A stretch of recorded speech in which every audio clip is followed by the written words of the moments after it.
Assalamualaikum warahmatullahi wabarakatuh.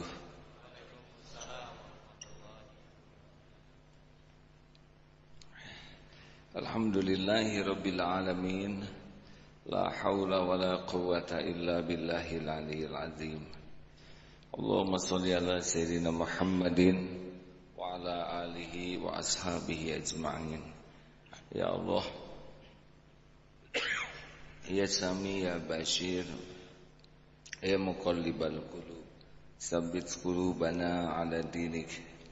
Allahumma aftah lana hikmatak wansur alaina rahmatak ya dzal jalali wal ikram. Allahumma nawwir qulubana binuri hidayatik kama nawwatal arda binuri syamsik abadan abada birahmatika ya arhamar rahimin. Amin ya rabbal alamin. Bismillahirrahmanirrahim. Kajian Al-Hikam nomor 196. Bismillahirrahmanirrahim. Kullu kalamin yabruzu alaihi kiswatul qalbi alladhi minhu baraza.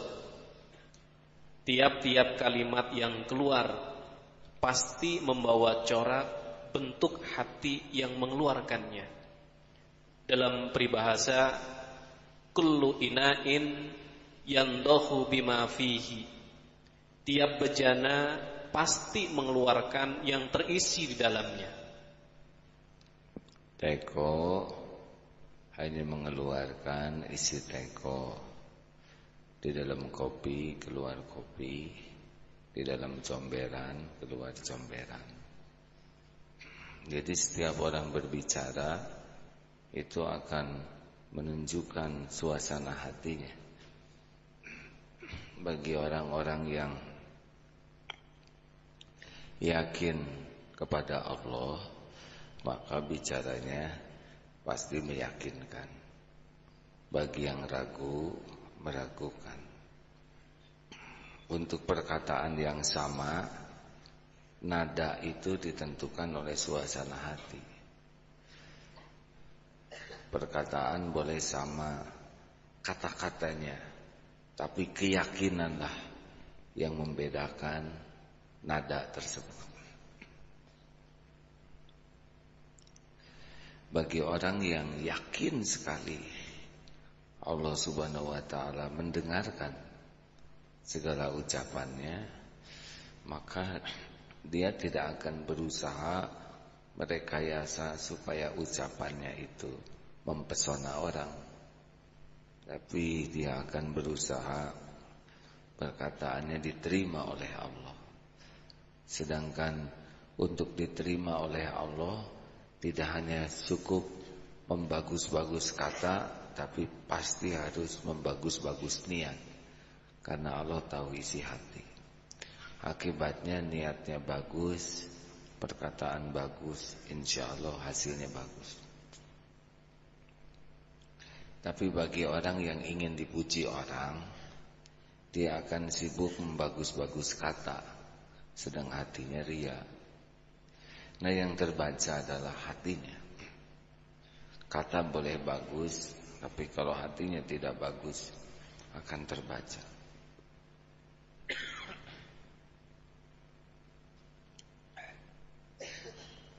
Maka sebaiknya kita tidak usah terlalu sibuk ingin punya kata-kata yang bagus, tapi sibuklah ingin punya hati yang bagus. Karena kalau hatinya baik, lurus, nanti yang berkata bukan hanya mulut, sekujur tubuhnya juga berkata. Mungkin mulutnya tidak mengatakan apapun, tapi kalau orang yang hatinya baik, semua sikapnya akan mengatakan isi hatinya. Kata-kata itu mengikuti hati. Sederhana saja. Orang yang sedih pasti semuanya mengekspresikan kesedihan. Benarkah? Orang yang gembira, mata, raut muka, semuanya menunjukkan kegembiraan. Yang hatinya marah, semua mata, wajah, pembuluh darah, gerakan tangan menunjukkan kemarahan. Begitulah kalau hatinya yakin ke Allah, nanti semuanya juga menunjukkan keyakinan. Tidak hanya perkataan, nadanya, sikapnya juga yakin. Makanya harus sibuk membersihkan hati. Nanti akan keluar kata-kata bersih. Kalau kita sibuk mengatur kata, tapi hatinya ria, sombong, tidak lama itu. Karena pada waktu ada kejadian yang tidak diduga, akhirnya keluar juga kata-kata buruk. Sedang duduk begini, kita tidak ketahuan siapa yang asli. Nanti kalau ada yang memuji, ada yang mencaci, akan keluar reaksi-reaksi spontan kita, dan itu lebih menunjukkan hati kita. Maka ketika Umar bin Khattab nanya, bagaimana menurut engkau? Apakah orang itu orang baik? Ya, orang baik. Apakah engkau sudah pernah safar, melakukan perjalanan dengannya? Belum. Apakah engkau sudah pernah bermuamalah, bisnis dengannya? Belum. Apakah engkau sudah pernah memberi amanah kepadanya? Belum. Kalau gitu engkau belum tahu siapa dia. Kenapa? Karena dalam perjalanan safar, macet, panas, letih itu akan keluar kata-kata spontan, perilaku spontan yang lebih asli dengan hatinya. Juga dalam bisnis, kalau belum bisnis belum kelihatan, nanti akan ketahuan keserakahannya, mau liciknya, mau menang sendiri, mau paling untung besar, egois, dia menghalalkan cara-cara yang tidak etis. Kalau orang sudah bisnis, dia sudah ngitung untung, akan keluar tuh aslinya. Dan dalam mengemban amanah, orang yang kurang baik biasanya menganggap remeh amanah. Termasuk ngobrol. Ngobrol itu amanah. Kalau orang sudah suka menceritakan sesuatu, itu sudah ketahuan. Yang harusnya dia rahasiakan, tapi dia sampaikan, itu sudah memasuki wilayah kurang amanah. Itu keluar sendiri karena hatinya kurang amanah, maka mudah. Maaf ya, jangan bilang sama siapa-siapa. Kata dia, ini sudah. Jangan ngomong, bilang sama dia, saya sudah janji, saya tidak akan ngomongin ini. Tapi ngomong. Pada waktu dia menceritakan janji yang dia pungkiri, itu sudah memperlihatkan bahwa dirinya kurang amanah. Makanya ngobrol itu sebetulnya lebih menceritakan siapa dirinya. Kalau sedang menceritakan keburukan orang, maka orang itu sedang menceritakan keburukan dirinya sendiri. Masya Allah. Kalau orang hatinya baik, dalam segala kondisi reaksinya baik saja. Ya, mudah-mudahan kita memiliki hati yang baik, qalbun salim. Man udina lahu fit ta'biri fuhimat fi masami'il khalqi ibaratuhu wa julliyat ilaihim isyaratuhu. Siapa yang telah mendapatkan izin dari Allah untuk berkata-kata ataupun untuk menerangkan, maka segala kata-katanya dapat dimengerti oleh pendengarnya, dan semua isyarat petunjuknya dapat terang jelas bagi mereka. La yatakallamuna illa man adina lahu ar-rahmanu wa qala shawaba. Mereka tidak dapat berkata-kata kecuali yang telah diizinkan Ar-Rahman, Allah yang Maha Penyayang, dan berkata benar.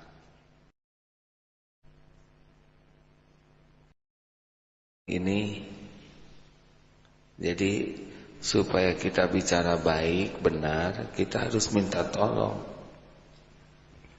Betul.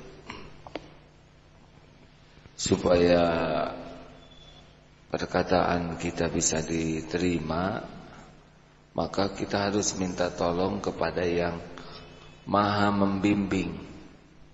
Karena dalam bicara ini perkataan bisa benar, niat bisa tidak benar. Dan setan selalu menipu untuk tergelincir dan menggelincirkan. Kalau Allah menolong, walaupun perkataan sederhana, mudah dipahami.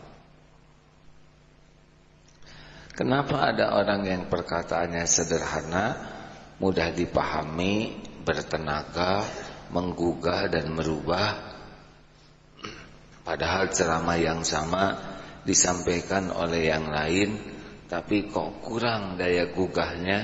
Nah, inilah masalah pertolongan Allah. Jadi bukan masalah jago ceramah, hadirin. Nabi Muhammad perkataannya sedikit, tapi monumental sampai sekarang. Guru saya juga sedikit sekali bicara. Mungkin sehari bisa dihitung kata-katanya, tapi bisa robah itu murid-muridnya. Mengapa kita bicara panjang lebar, tapi tidak dimengerti dan tidak diikuti? Ya, karena tidak ditolong oleh Allah. Siapa yang telah mendapat izin dari Allah untuk menerangkan, maka segala kata-katanya dapat dimengerti oleh pendengarnya, dan semua isyarat petunjuknya dapat terang dan jelas bagi mereka. Ya, itulah orang yang kata-katanya ditolong Allah, biar sederhana bisa dipahami dan menggugah serta merubah. Ada yang menyusun kata-kata supaya bagus. Mungkin orang terkagum-kagum, tapi belum tentu manfaat. Mungkin orang, wah kata-katanya bagus, indah, menawan, tapi keluar sudah tidak tempel apa-apa. Muhasabah, kata-katanya dirangkai indah, nangis, tapi sesudah nangis selesai juga. Kesedihannya, maksiat jalan terus, tidak ada rem untuk berbuat maksiat, seperti yang tidak ada perubahan. Padahal mungkin dipuji, muhasabahnya bagus, tapi tidak ada yang robah sesudah itu selain waktu itu saja menangis.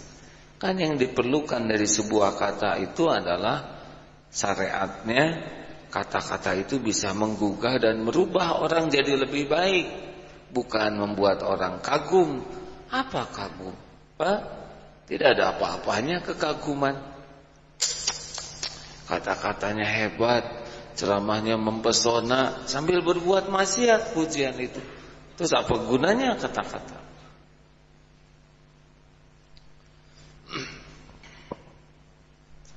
Saya dapat kiriman tadi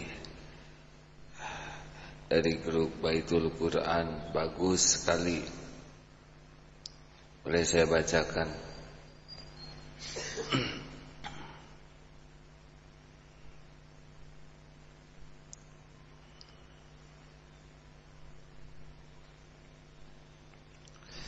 Boleh saya bacakan? Kalau tidak boleh ya tidak apa-apa. Tapi sepertinya saya salah baca, nanti lagi saja. Masya Allah, saya mohon maaf. Terima kasih, segitu saja. Kurangilah ngobrol, zikir saja. Nanti pada waktunya harus bicara. Kalau ahli zikir, bicaranya dituntun oleh Allah, kata-katanya. Dan kata-kata ini tidak bisa masuk ke hati saudara selain Allah yang memasukkan. Kata-kata ini tidak bisa membuka hati siapapun selain Allah yang membukakan. Kata-kata ini tidak bisa tersimpan kecuali Allah yang menyimpan. Makanya sudahlah, perbaiki hati, perbaiki diri, nanti manfaat sendiri. Menasehati orang itu mudah, tapi tidak ada apa-apanya kalau Allah tahu orang ini ngomong bagus dan Allah tahu orang ini tidak mengamalkan yang dia omongkan. Allah tahu orang ini ngomongnya cuman untuk ceramah, sedang dia sendiri tidak melakukan yang dia omongkan. Allah tahu persis itu. Seperti hanya sekarang Allah tahu nih, yang ceramah ini juga apakah dia mengamalkan atau tidak. Seorang bapak nasihatin anaknya, kamu harus jujur. Padahal Allah tahu si bapaknya enggak jujur. Terus di mana ada kekuatan kata itu? Mengapa orang-orang yang sederhana di daerah yang tidak punya gelar untuk ngedidik anaknya, tapi tenaga nasihatnya luar biasa, padahal lulus SD saja. Bapak ibu di kampung dulu lulusan SD, tapi Allah tahu bagaimana sujudnya, hatinya, tawadunya, sehingga nasihatnya juga cing bager ujang, cing bagernya hati, jaga hati, jauh daripada kesempurnaan dalil dan sebagainya. Tapi Allah tahu ini bapak baik, ibu ini ibu baik. Apa sulitnya bagi Allah menggugah hati anak? Tidak salah juga yang berdalil, tapi misalnya ya ayyuhalladzina amanu, tapi niatnya pamer dalil, niatnya pamer kefasihan, niatnya untuk menunjukkan lebih tinggi, dan Allah tahu itu. Dan dia cuman acting kata-kata. Allah nggak bisa dibohongin. Sekian, terima kasih. Ada pertanyaan?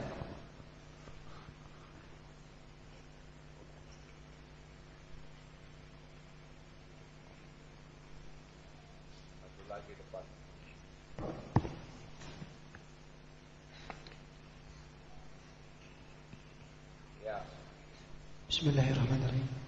Assalamualaikum warahmatullahi wabarakatuh. Ada dua pertanyaan. Yang pertama terkait ilmu yakin. Di antara makhluk ciptaan Allah adalah setan. Setan pernah tinggal di surga, dan karena pernah tinggal di surga, ilmu yakinnya itu sudah tinggi. Karena Allah Subhanahu wa taala langsung berfirman kepada setan dan para malaikat sebelum menciptakan Nabi Adam alaihissalam. Namun justru ilmu yakinnya tidak membuatnya mulia, namun justru hina dan dilaknat oleh Allah sampai kiamat. Lalu pertanyaannya, apa yang membedakan ilmu yakin yang sedang kita pelajari dan terus akan kita pelajari dengan ilmu yakin yang ada pada setan begitu? Itu yang pertama. Satu-satu. Terima kasih ya. Jadi akan terus ada ujian. Setan yakin sebelum diuji. Tapi kan ujian itu yang menentukan keyakinan. Ketika Allah menciptakan Nabi Adam, itu ujian keyakinan. Ternyata gagal setan. Dia jadi sombong, tidak menerima adanya penciptaan lain. Berarti dia menuhankan keyakinannya sendiri, merasa diri lebih mulia. Dia tidak menerima kepada perintah Allah. Yakin itu kan berbuah dua, patuh dan pasrah. Ketika merasa yakin dan tidak berbuah kepatuhan dan kepasrahan, maka rontoklah keyakinannya. Dua. Yang kedua, bagaimana respon kita menanggapi seorang yang berkata, yang penting itu jilbab hatinya, bukan jilbab fisik yang dipakai. Mohon pencerahannya, jazakumullahu khairan katsir. Saya tidak tahu model jilbab untuk hati ya.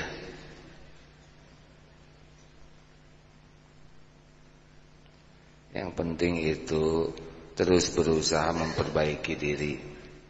Ya hatinya, ya lahirnya lebih dekat kepada yang dituntunkan. Tiap orang berbeda-beda, ada yang baru paham segini. Ada yang tidak berjilbab karena memang tidak paham sama sekali kewajiban berjilbab. Ada yang tidak berjilbab karena belum yakin. Lah temennya yang di kantor jilbab,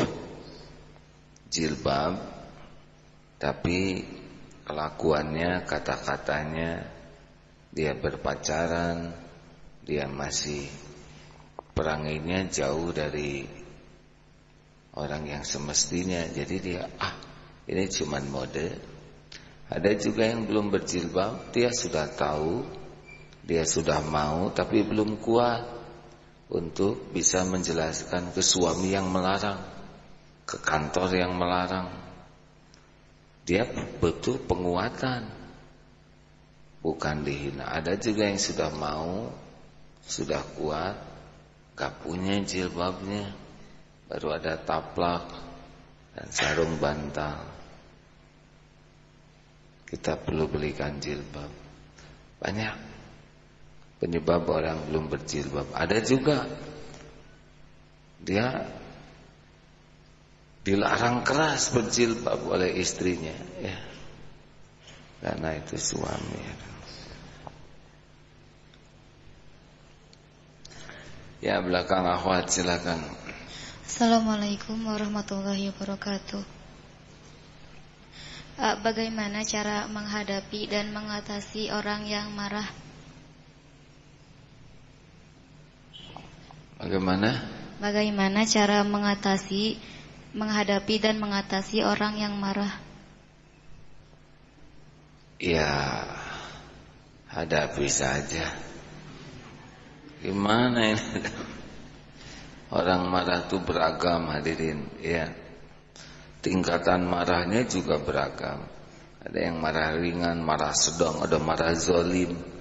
Kita juga harus menyikapinya beragam. Satu, kalau kita bertemu dengan orang marah, ini adalah takdir Allah. Pelajaran betapa buruknya menjadi seorang pemarah. Kalau kita dimarah seseorang, lihat wajah, perhatikan tutur kata, perhatikan perangainya. Ini adalah pelajaran dari Allah. Jikalau saya pemarah, bisa buruk seperti ini atau lebih buruk. Jadi kalau lihat orang marah ke kita, harus jadi tekad, saya tidak akan meniru. Dua, kalau lihat orang yang pemarah itu sedang dikerubuti setan, maka doakan, karena dia sedang betul-betul tidak berdaya melawan tipu daya setan. Doa lebih baik daripada membantah, karena seorang yang sedang marah sangat tidak siap lihat orang yang berbeda, tidak bisa menerima kemarahannya. Doa. Tiga, jangan dilayani, jangan nyiram api, jangan nyiram air ke api. Orang marah itu akalnya sedang tidak normal. Makanya handphone belum lunas dibanting, pintu yang keras disepak ya. Aneh. Perilaku orang marah itu perilaku orang yang kurang akal. Kamu dasar anak monyet, kata seorang anak kepada seorang bapak kepada anaknya. Berarti kan bapaknya monyet asli. Di mana mata kamu, Di mana mata kamu? Sudah jelas mata di sana, nanya, karena dia lupa ya. Itu otak jangan ditaruh di dengkul. Ya, si bapak lupa tempurung dengkul itu kecil, gak cukup untuk otak. Dasar orang kampung kamu ini. Padahal di kampung sebelahan rumahnya. Begitulah orang-orang yang marah tuh. Jangan diladeni ya. Zikir aja yang banyak. Orang yang marah sangat tidak siap menerima jawaban. Makanya ilmunya ilmu begini. Nah, disanggap pada. Nah, ngerti tidak? Saya semakin mengerti. Itu lebih. Ngerti tidak? Ngerti. Nah, keluar lagi yang baru. Orang yang marah tidak jelas. Dengerin dong. Lihat ke sini. Kamu ngedenger enggak? Dengar, Pak. Berani ngelawan, semuanya salah. Kalah. Senyum saja. Terakhir.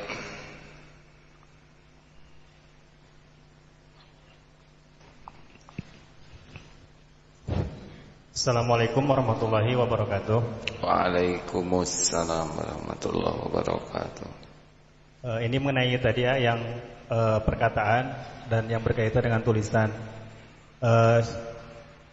Mungkin Anda bisa memberi tips bagaimana untuk menjaga hati kepada orang yang pekerjaannya emang menulis atau misalkan broadcaster yang berbicaranya itu ditata dan penulis yang memang menulisnya itu harus menarik gitu, untuk supaya hatinya tetap oh ini karena Allah dan ini diorientasikan untuk mendapatkan ridha Allah. Karena terkadang ketika seorang penulis atau apapun kita broadcaster yang ingin membaguskan tulisannya gitu, itu tipis sekali ketika ingin dinilai oleh orang atau ingin mendapatkan penilaian dari Allah SWT gitu. Terima kasih. Assalamualaikum warahmatullahi wabarakatuh. Menulis buku itu ingin dapat uang, royalti, ingin dapat piagam penghargaan penulis terbaik, ingin laku bukunya, ingin dikagumi, ya belum tentu dapat pahala. Mungkin tulisannya dianggap bagus, tapi belum tentu menggugah. Gini ya, ada orang yang berusaha dikagumi orang, dan orang jadi kagum, tapi nggak berubah. Kan yang penting bukan kekaguman, tapi perubahan. Benar? Ini hebat. Tapi ya sudah saja. Terus mau apa? Kan kita bisa sambil nulis.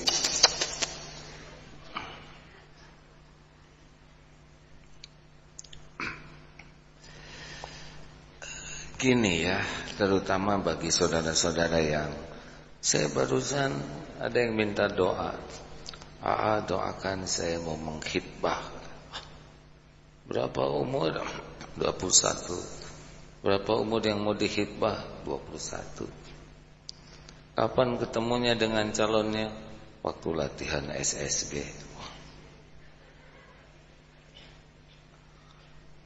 Dah menghitbah mah tidak usah rewel ya.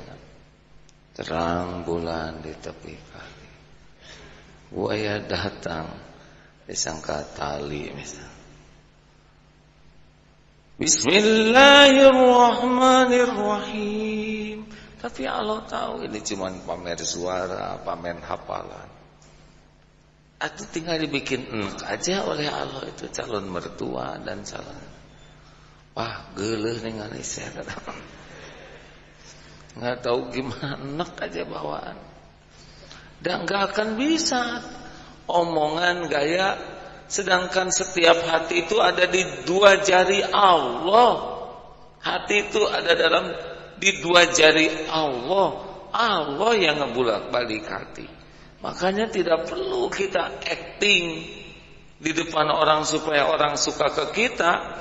Udah yang bener aja, karena ini Allah lagi liatin kita. Terserah Allah dibalikin balik itu.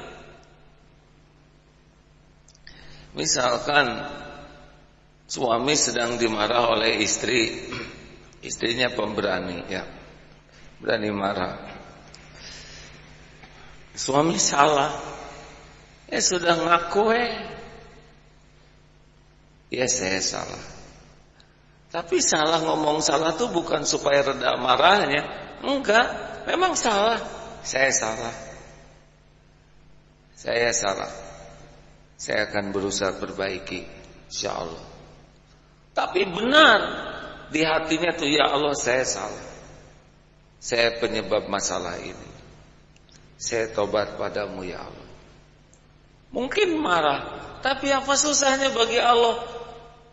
Sore malam tinggal dibalikin itu hati istri. Aduh, suami sudah segitu baiknya, saya marah-marahin. Coba apa susahnya? Dan sebaliknya juga begitu. Asal benar-benar nyata. Masih ingat Nabi Musa itu yang kemarau, hujan tidak turun, semuanya keluar ke lapangan doa minta hujan. Lalu Allah berfirman kepada Nabi Musa, "Hei Musa, itu di antara umatmu ada yang tukang maksiat, dialah penghalang turunnya rahmat." Jamaah, siapa yang tukang maksiat? Ayo ngaku. Ini yang menyebabkan hujan tidak turun. Orang tersebut ngaku di hatinya, ya Allah, saya ahli maksiat, saya tukang berbuat dosa. Tapi mau ngaku mulut, takut oleh makhluk, karena memang baru segitu tingkat imannya. Dia ampun, tapi kalau ngaku dengan jujur, keluar air mata, hujan turun. Nabi Musa heran, ya Allah, ini belum ada yang ngaku, hujan kok turun. Dia sudah mengakui. Yang mana ya Allah? Selama ini saja dia berbuat maksiat, aku tutupi, apalagi sudah tobat. Jadi luar biasanya ke dalam hati itu. Itu ciri-ciri ahli makrifat mah, sibuk dengan ketulusan dalam baik, dalam tobat. Masya Allah. Terima kasih hadirin. Cukup. Allahumma sholli ala Muhammadin wa ala alihi wa ashabihi ajma'in. Ya Allah, ya Sami, ya Bashir, ya Qarib, ya Hayyu, ya Qayyum, bi rahmatika nastaghits. Wahai Allah yang Maha menatap, wahai yang Maha mendengar, wahai yang mengumpulkan kami, wahai yang menggenggam lahir batin kami, wahai yang Maha tahu semua maksiat dan dosa yang kami perbuat, wahai yang Maha pengampun, yang mudah bagimu mengampuni sebanyak apapun dosa. Ya Allah, ampuni kami. Rabbana zalamna anfusana wa illam taghfir lana wa tarhamna lanakunanna minal khasirin. Allahumma ja'alna minat tawabin waj'alna minal mutatahhirin waj'alna min ibadika sholihin.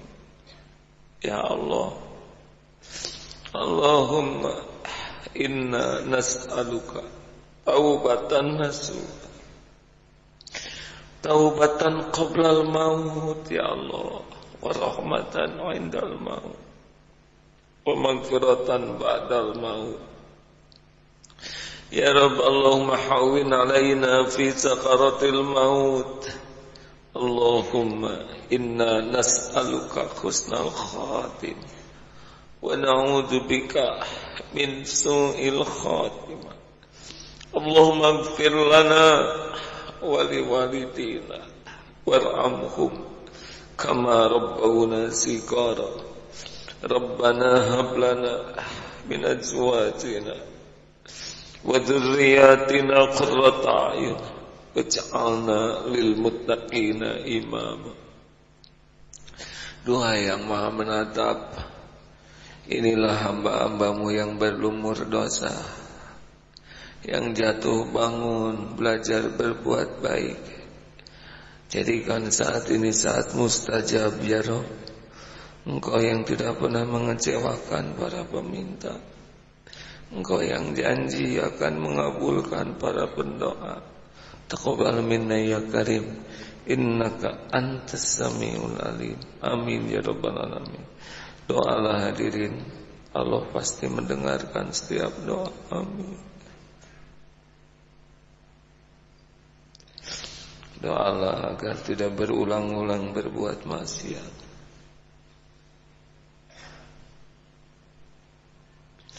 Agar diberi kekuatan menghindari dosa.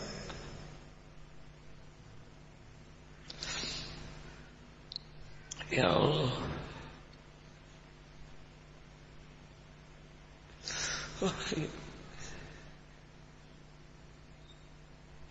amin ya Allah. Doakan yang sedang sakit ya Allah.